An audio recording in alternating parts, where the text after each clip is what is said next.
Je suis l'un des avocats de Farba Ngom. Et comme vous le savez, à l'encontre de Farba, à l'encontre de mon client, une information judiciaire a été ouverte. Il était inculpé, il était placé en détention provisoire. Et de ce simple fait, de par ces éléments, il m'est évidemment interdit, difficile d'évoquer le dossier. Il m'est également difficile de parler de ce qu'il n'y a pas dans le dossier, et pourtant, à ce sujet, il y aurait beaucoup à dire. En revanche, j'ai été visiter Farba à la maison d'arrêt plusieurs fois. On a pu échanger, on a pu discuter.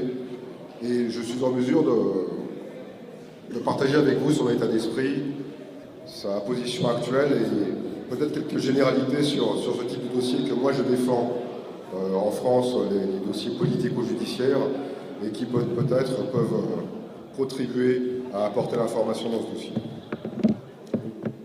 J'ai visité Farba, je vous l'ai dit, et aujourd'hui, je dois partager avec vous que sa santé est un sujet de préoccupation. Elle nécessite en tous les cas un suivi. En revanche, son moral est extrêmement solide, extrêmement fort, et pour cause.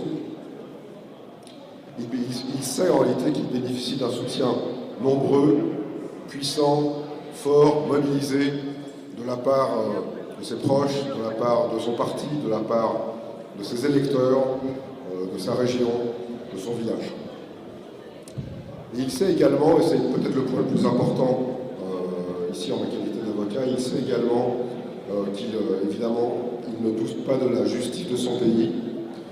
Il sait la robustesse des institutions, il sait la robustesse de l'état de droit, et il sait l'attachement du pays au respect des règles de l'état de droit.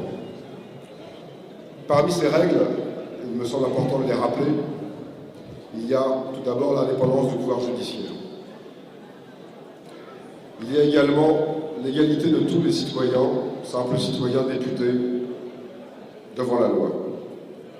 Il y a évidemment également le respect, et ça me semble clé ici, aujourd'hui, le respect de la présomption d'innocence.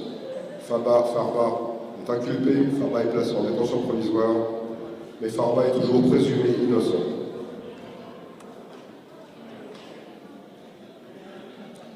Il y a également un principe peut-être un petit peu plus technique, mais que je dois l'aborder avec vous, qui est celui de la légalité des délits et des peines, qui suppose que pour pouvoir poursuivre quelqu'un, et éventuellement le condamner, il faut évidemment que les faits qui lui sont reprochés soient concrétisés dans le code pénal, existent dans le code pénal.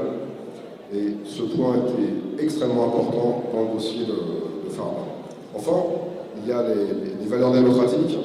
Et je dois ici rappeler, chacun le sait, mais ça me semble important de rappeler que certes son immunité parlementaire a été levée, certes il est poursuivi, certes il est placé sous mandat de dépôt, mais pourtant Farba conserve son mandat de député. De l'ensemble de ces éléments, de l'ensemble de ces principes, il me semble que nous devons tous tirer une exigence pour la suite du dossier et pour la suite de cette procédure. Car en réalité, chacun le sait, chacun le ressent. Nous faisons face, Farba fait face à un dossier qui est à la lisière de la justice, de la politique. Et comme vous le savez, on n'utilise pas la justice comme une arme politique. On ne pénalise pas un changement de régime.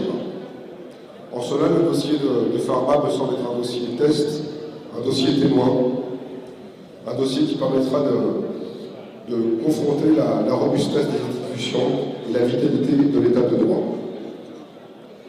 J'y serai, ainsi que mes confrères saisis du dossier, particulièrement attentifs. Et naturellement, toutes les actions et voies de droit susceptibles d'être mises en cause pour préserver les intérêts et les droits de notre client seront évidemment mis en œuvre. Je vous remercie.